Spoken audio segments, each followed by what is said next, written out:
اگر کوئی تمہارا اپنا تمہارا ساتھ چھوڑ گیا ہے اور تم تکلیف برداشت نہیں کر پا رہے، اگر تم راتوں کو رو رہے ہو اور بنا سوئے دن گزار رہے ہو، اگر تمہیں لگتا ہے کہ اب سب ختم ہو گیا ہے، اگر تمہیں لگتا ہے کہ تم اس تکلیف سے کبھی پیچھا نہیں چھڑا سکو گے، اگر تمہیں لگتا ہے کہ اللہ تعالیٰ تم سے ناراض ہے اس لیے تمہیں دکھ میں ڈالا ہے، اگر تمہیں لگتا ہے کہ اللہ نے تمہیں اکیلا چھوڑ دیا ہے، وہ تمہاری بات نہیں سنتا، تمہیں جواب نہیں دیتا، اس کا مطلب یہ نہیں کہ تمہارا اللہ پر یقین کمزور ہے۔ اس کا یہ ہرگز مطلب نہیں کہ اللہ تم سے ناراض ہے۔ اس کا یہ مطلب بالکل نہیں کہ وہ تمہارے آنسو نہیں دیکھ رہا۔ اس کا یہ مطلب نہیں کہ تمہیں اس کی مصلحت پر بھروسہ نہیں ہے۔ یہ تو تمہارے خالص احساسات ہیں۔ حضرت یعقوب نے اپنے بیٹے کی جدائی میں کئی ماہ و سال گزارے تھے اور دکھ سے رو رو کر ان کی آنکھیں چلی گئی تھی۔ حضرت زکریا کو بیٹے کی خواہش نے افسردہ کیا۔ دکھ کمزور انسان کی نشانی نہیں ہے۔ ہو سکتا ہے یہ خدا کا اشارہ ہو تمہیں اپنی کھوج میں لگانے کا، خدا کو تلاش کرنے کا، خدا کے اور قریب کرنے کا۔ ہو سکتا ہے کہ وہ تمہیں اپنی محبت کی پہچان کروانا چاہتا ہو۔ انسان کی زندگی ایک سفر ہے، اللہ سے لے کر اللہ تک کا سفر، اور اس سفر میں انسان بہت کچھ سیکھتا ہے۔ کچھ خوبصورت چیزوں سے سامنا ہوتا ہے اور کچھ چیزیں دل کو ریزہ ریزہ کر جاتی ہے۔ ایسا لگتا ہے کہ دل کے ٹکڑے کبھی جڑ نہیں پائیں گے۔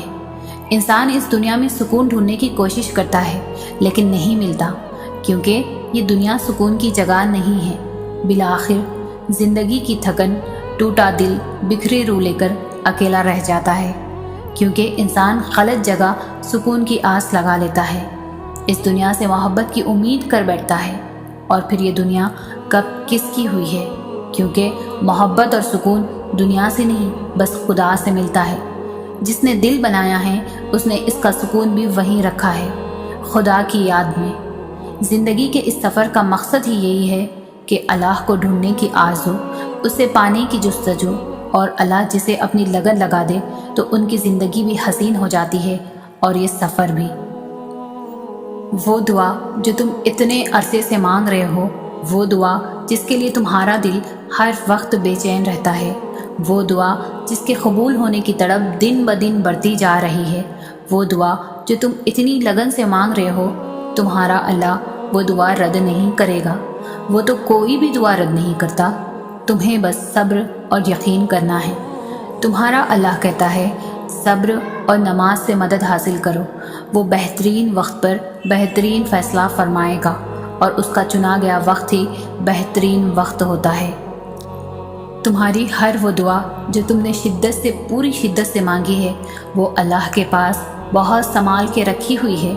وہ تب تمہیں نوازے گا جب صحیح وقت ہوگا، جب اس کی مصلحتوں کے تحت تم نوازے جاؤ گے، اور بے شک تمہاری عرش تک گئی کوئی صدا بھی خالی نہیں جائے گی۔ ایک ایک پکار کا جواب وہ رب ضرور دیتا ہے۔ یقین جانو کہ یہ مشکلات محض چند گھڑیوں کی ہے، بہت جلد اللہ تمہیں وہ عطا کرے گا جو تمہارے حق میں بہتر ہے اور جس کی تمہیں ضرورت ہے۔ بے شک وہ رب ہماری ضرورتوں سے پوری طرح واقف ہے۔ آزمائش ایک طرح سے آپ کو مضبوط کرنے کے لیے بھی آتی ہے، جو کہ بہت ضروری ہوتا ہے۔ اللہ جانتا ہے کہ بہت کمزور ہو آپ، اسی لیے انہی چیزوں کے ذریعے آزماتا ہے جو آپ کی من پسند ہوتی ہے، اور یقین کرو اسی آزمائی سے آپ اتنے مضبوط ہو جاتے ہو کہ کوئی آپ کو کچھ بھی بول دے آپ کو فرق نہیں پڑتا، کیونکہ آپ خود بھی مضبوط ہو جاتے ہو اور اللہ سے آپ کا رشتہ بھی مضبوط ہو جاتا ہے۔ پھر آپ سب کچھ اللہ پر چھوڑ کر بے فکر ہو جاتے ہو۔ ہم کہتے ہیں کہ اللہ تو ہم سے 70 ماؤں سے زیادہ پیار کرتا ہے نا، تو وہ ہمیں آزمائش ہی کیوں دیتا ہے؟ ہم کہتے ہیں کہ اللہ تو جانتا ہے کہ ہمیں کس چیز کی خواہش ہے، تو انتظار ہی کیوں کرواتا ہے، بن مانگے کیوں عطا نہیں کرتا؟ ارے یہ ذرا سوچو، آپ کے اگر یہ معمولی سی آزمائش بھی نہیں آتی تو اللہ سے کیسے جڑ پاتے آپ؟ اگر دعا نہیں ہوتی تو اللہ سے ہم کلام کیسے ہو پاتے ہو آپ؟ اللہ پاک مختلف ذریعوں سے آزماتے ہیں، کبھی لے کر تو کبھی دے کر، لیکن یاد رکھیے گا آزماتے انہیں ہیں جنہیں اپنے قرب سے نوازنا چاہتے ہیں۔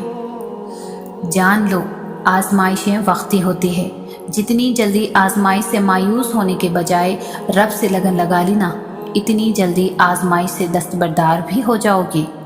ایک بات ہمیشہ یاد رکھو، ہزاروں مسائل کا ایک حل ہے، وہ ہے توکل۔ جہاں توکل ہونا وہاں شکوے نہیں ہوتے، جہاں توکل ہو وہاں دل کبھی بے سکون نہیں ہوتا۔ اگر پھر بھی لگتا ہے کہ ہمت باقی نہیں، اب تو جان لو وقت آزمائش اب ختم ہونے کو ہے۔ دلوں کے حال اللہ بہتر جانتا ہے، اور تقدیروں کے کھیل بھی اسی کے ہاتھ میں ہیں۔ تو پھر کیوں مطمئن نہیں، کیوں سوچوں میں گھرے ہوئے ہو، کیوں اس کی بادشاہت پر یقین نہیں، کیوں اس کے فیصلوں پر راضی نہیں؟ جب اللہ جانتا ہے کس وقت کیا بہتر ہے، پھر دل میں وسوسوں کا سوال ہی پیدا نہیں ہونا چاہیے۔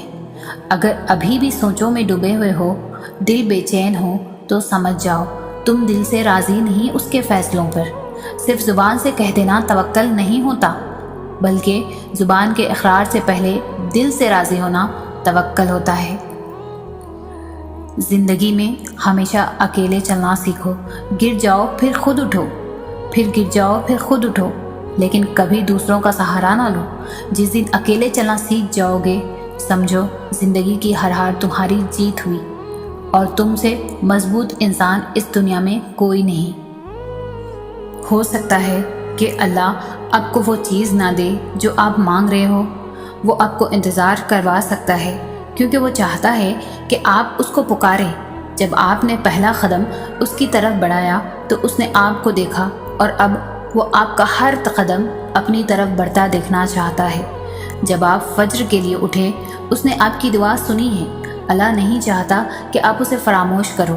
جب اللہ آپ کو وہ دے دے جو آپ مانگ رہے ہو، لہٰذا اللہ آپ کو انتظار کروا رہا ہے، تاکہ جب آپ کو وہ چیز ملے جو آپ کا دل مانگ رہا ہے تو آپ اللہ کے اور بھی قریب ہو جائیں۔ آپ اسے چھوڑنے کے بارے میں کبھی نہیں سوچیں گے، اسے کبھی نہیں بھولیں گے۔ آپ کو بہت مختلف طریقوں سے آزمایا جائے گا، ان طریقوں سے جن کا آپ کبھی تصور بھی نہیں کر سکیں گے۔ آپ آزمائشوں اور مشکلات سے گزریں گے۔ یہ سب سے مشکل چیز ہوگی جس کا سامنا آپ کو کرنا پڑے گا۔ آپ خود کو کمزور محسوس کریں گے، آپ ہار ماننا چاہیں گے، تکلیف محسوس کریں گے، آپ کو ہر چیز دھوکا لگے گی، آپ کو کبھی کبھی کوئی راستہ نظر نہیں آئے گا، اور اس وقت صبر ایک ایسی سب سے اہم چیز ہے جس کو آپ سیکھ لیں گے۔ یہاں تک کہ وہ لوگ بھی جن کے پاس صبر نہیں ہے، یہ آپ کے اندر بڑھتا جائے گا، اور آپ کو اپنی پوری صلاحیتوں کو بڑھنے دینا ہے۔ آپ یہ سیکھیں گے کہ صبر ایک ایسی چیز ہے جسے آپ کو حاصل کرنا ہی پڑے گا، اس کے بغیر آپ ٹکڑوں میں پڑ جائیں گے، ٹوٹ جائیں گے۔ صبر آپ کو جینا سکھا دے گا، آپ کو ہر قسم کا وقت قبول کرنا سکھا دے گا، پھر چاہے وہ اچھا ہو یا برا۔ صبر آپ کو اس دنیا میں جینا سکھا دے گا، آپ کو اپنے رب کے فیصلوں کے آگے سر جھکانا سکھا دے گا۔ کچھ بھی اللہ کی رضا کے بغیر نہیں ہو سکتا، یہاں تک کہ دعا کے لیے بھی انسان تب تک ہاتھ نہیں اٹھا سکتا جب تک اللہ نہ چاہے، اور اللہ دعا کی توفیق دیتا ہی تب ہے جب اس نے راضی ہونا ہوتا ہے، جب اس نے کن فرمانا ہوتا ہے، تبھی وہ چاہتا ہے کہ میرا بندہ آ کر مجھے منائے اور میں اس کی ہر مانگی ہوئی دعا پر راضی ہو جاؤں۔ اور اس سے بڑی خوش قسمتی اور کیا ہو سکتی ہے کہ وہ خود ہمارا انتخاب کرتا ہے، ورنہ ہمارے ارد گرد کتنے ہی ایسے لوگ ہیں جو مایوس ہو کر دعا مانگنا ہی چھوڑ دیتے ہیں۔